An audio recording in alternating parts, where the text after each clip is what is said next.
like I say, all those pictures of Ford or whatever, or Ord or whatever, Tommy Two Tone, the Wrench, and all that stuff.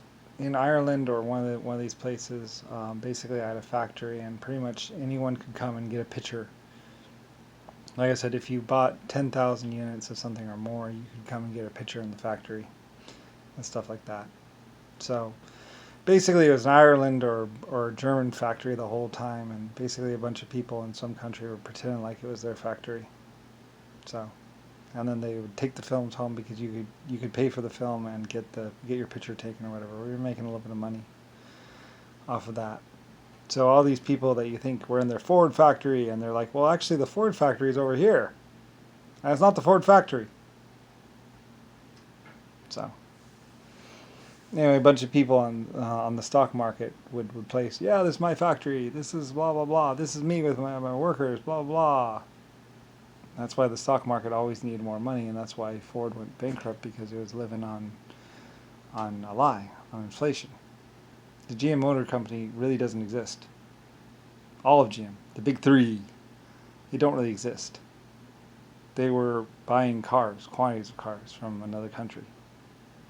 And that's also another reason why they attacked Germany, is because they owed Germany a lot of money.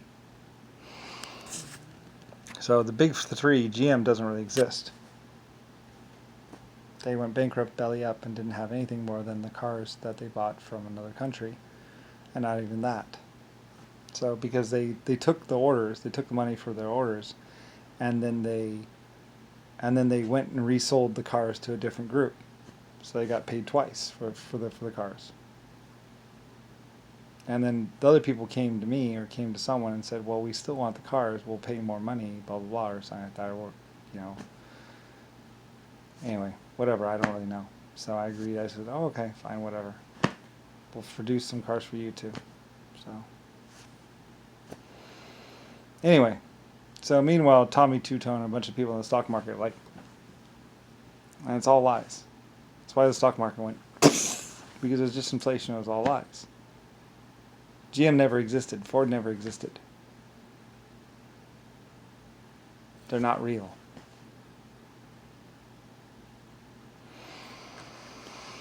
They don't really manufacture cars. It's all Renault, or it's all me, basically.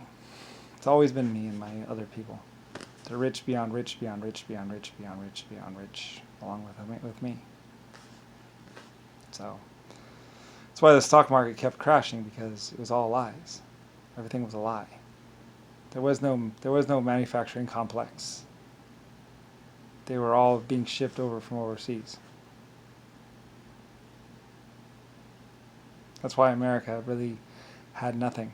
That's why Nixon and all of those other people were like,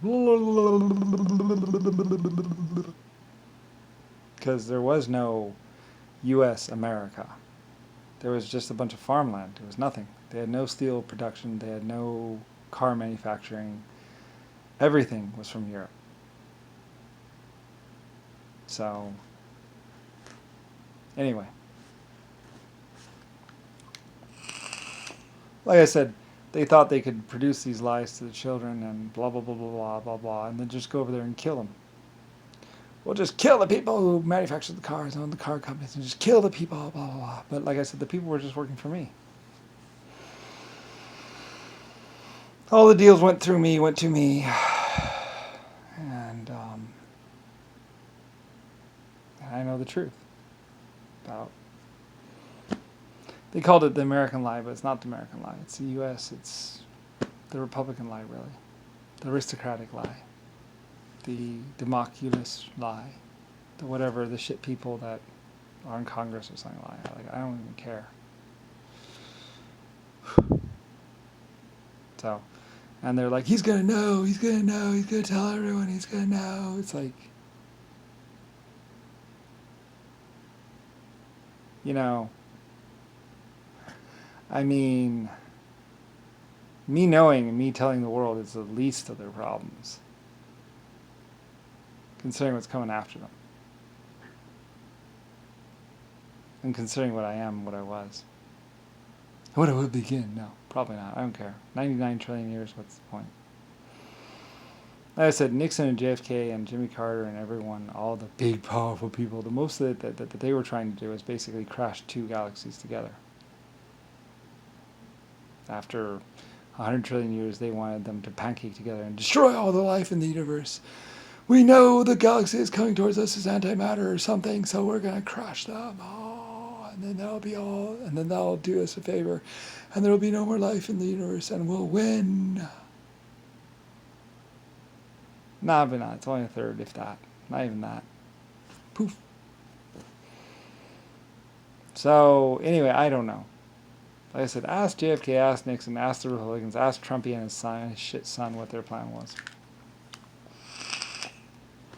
Like I said, they only found out that the galaxy coming towards us negatively charged particles or possibly antimatter from the point of 18 something or year 1000, 1940, 1960 or something like that. And they thought the antimatter space clock was something that could sit on a desk. They originally thought Lucifer Stars, LS's antimatter space clock.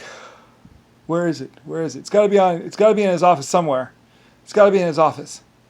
It's got to be in a safe somewhere. There must be a secret safe around here where he keeps the space clock.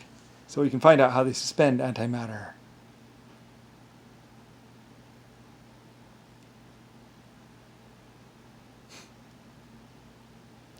I don't know who led them to believe that. Or how they thought that my space clock was antimatter or space clock that would fit on a desk. So they went to the White House, I guess, looking for my antimatter space clock. Because it's got to be somewhere. Check the drawers. Look at the cabinets. It's got to be around here somewhere. We know there's a space clock. We know it's antimatter. It's got to be somewhere around here.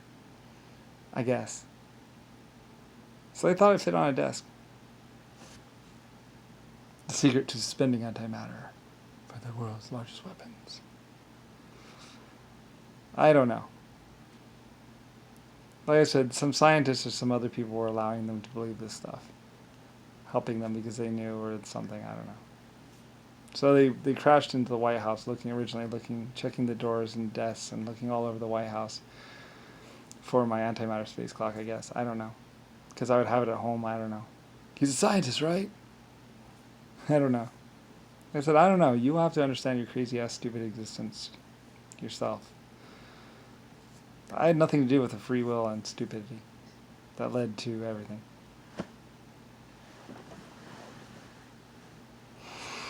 Anyway, yeah.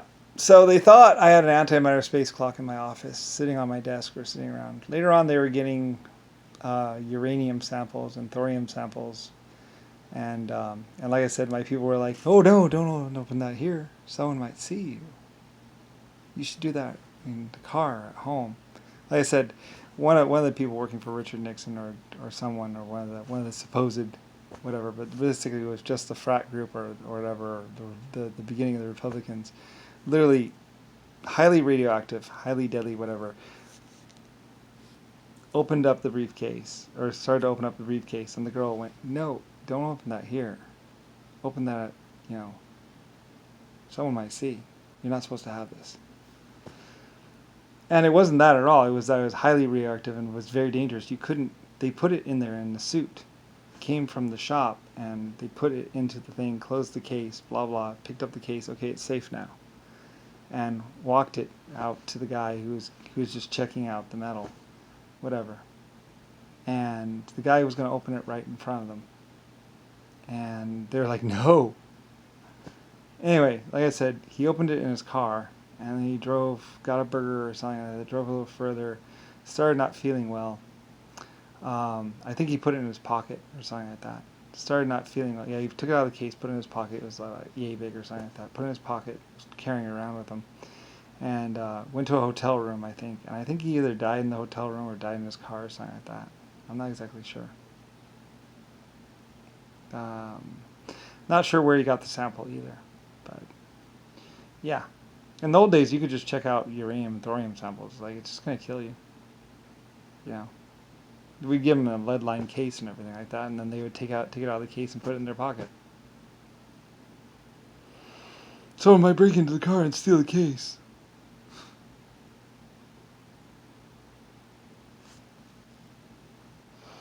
Just like I had this special glass there were 2 radioactive samples, one in each, and they would glow. They would glow quite brightly too. When you take 2 of these uranium, these 2 radiation samples or something like that, or 2 things, they would start to glow when in proximity to another. And I had them in this clear plastic, special, super special, molecule by molecule created stuff that's blocked 100% of the radiation. So you could just put it up on a table and look at it, and it would just glow. You know, completely safe. They took it out of the case. They broke the case to get it out.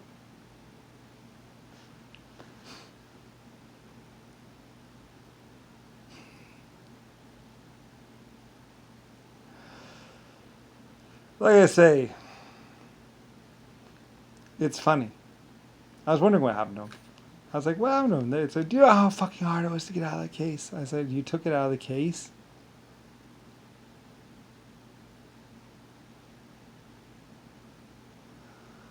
Say goodbye to your wife. A few of the people said, thanks for telling me to say goodbye. A few of the people I talked to, I said, go. A few of the people I talked to, I said, go kiss your wife goodbye one last time and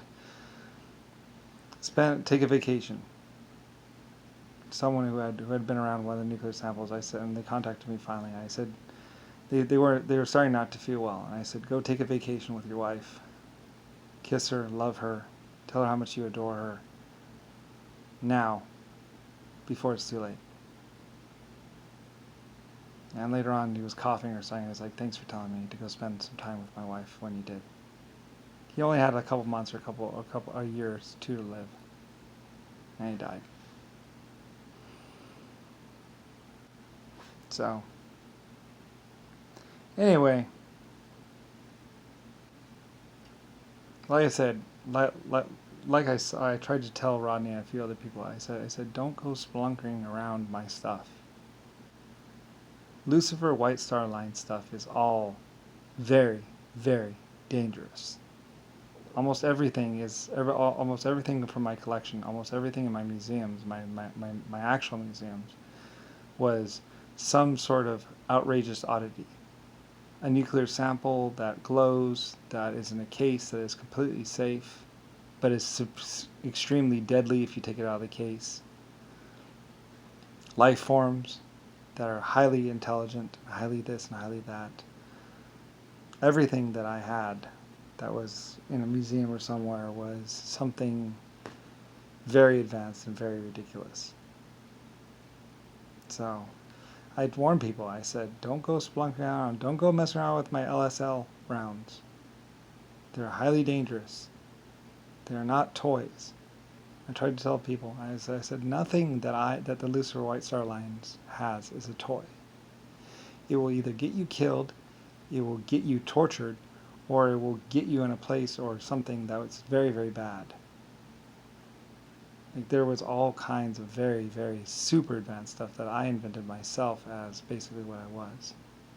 I went throughout existence. I went all the way up to the top. I invented everything at least 500 times or 100 times. I had some things which were really, really, really, really, really amazing.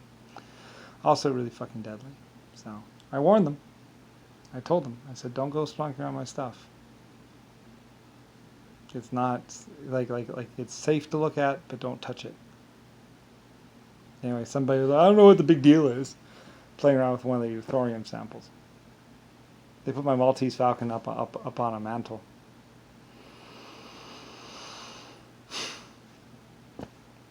They lost their hair about 3 days.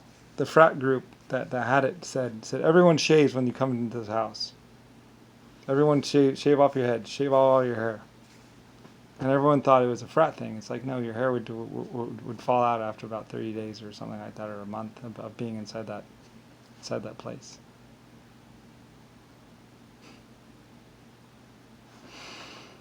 Maltese Falcon.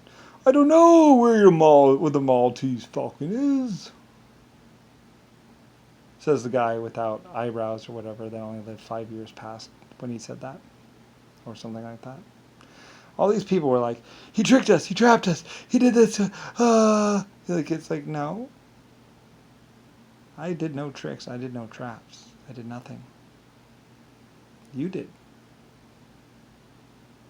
Taking apart a nuclear submarine, breaking thorium and uranium samples or some radioactive isotope out of a clear case, made of an unknown metal or unknown material that is clear, and yet blocks 90% of the radiation.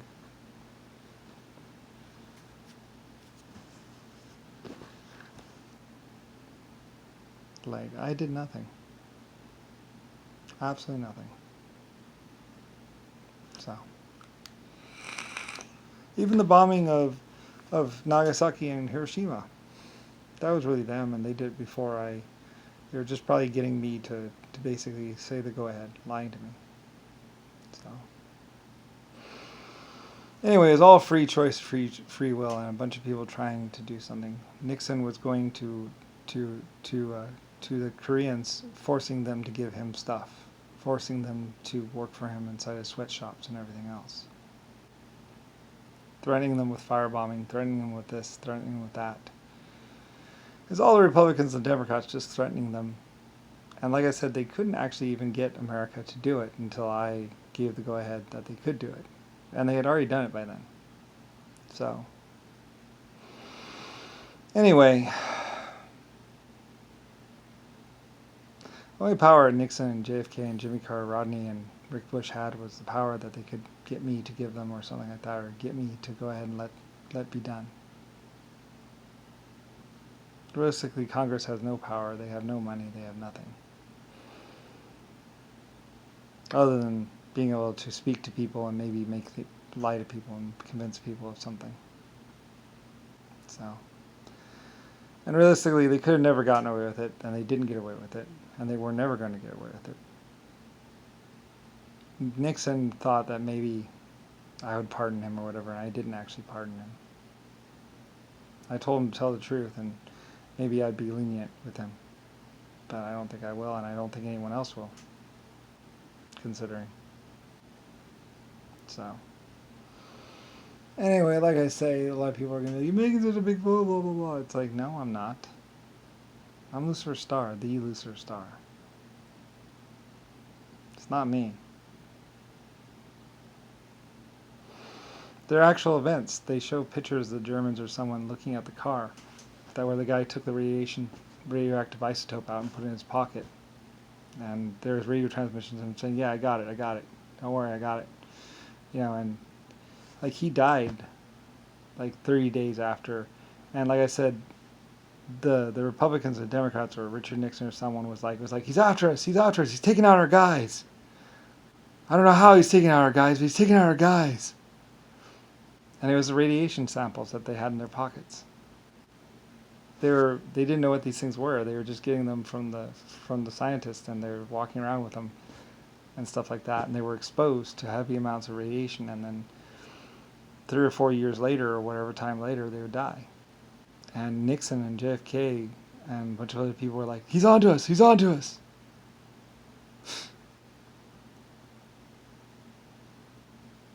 He must have his people like sniping us or killing us somehow silently without us knowing. They had no understanding of radiation. So, anyway.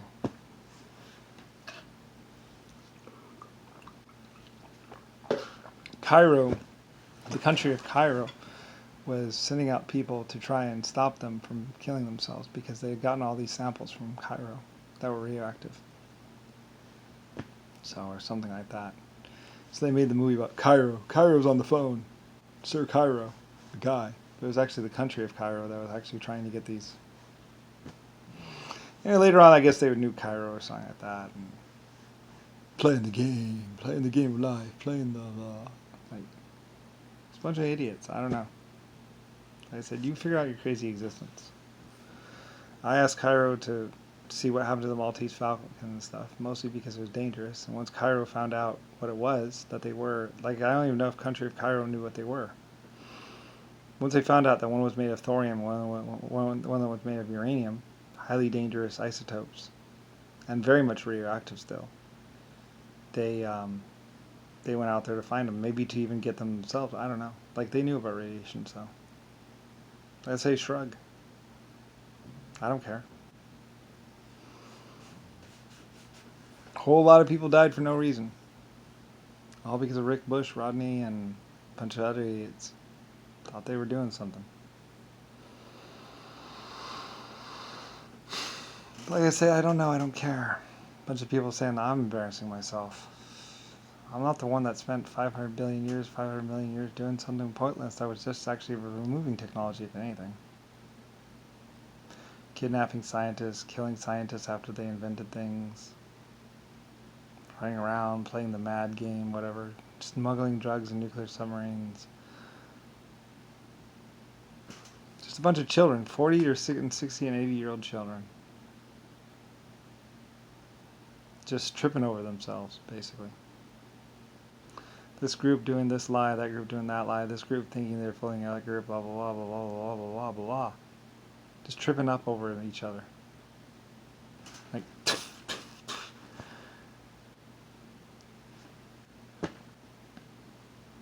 all thinking they're getting away with things, all thinking it's a secret lie.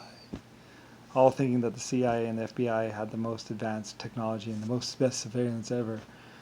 You know, and everyone else is looking down on them going, and then later on they're like, oh, well, as long as we get to space first, or we get back in time further, we'll be able to do this thing. It's still good. It's still valid. It's like 900 trillion years. How long do you plan on living? How long are you going to be doing that? How long are you going to be going at this thing anyway? Wake me when it's over.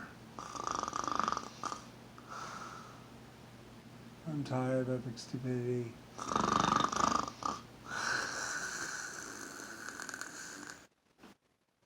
The black people are like, we get in with the Chinese, we'll get this. When they get the technology, we'll take over. I don't know.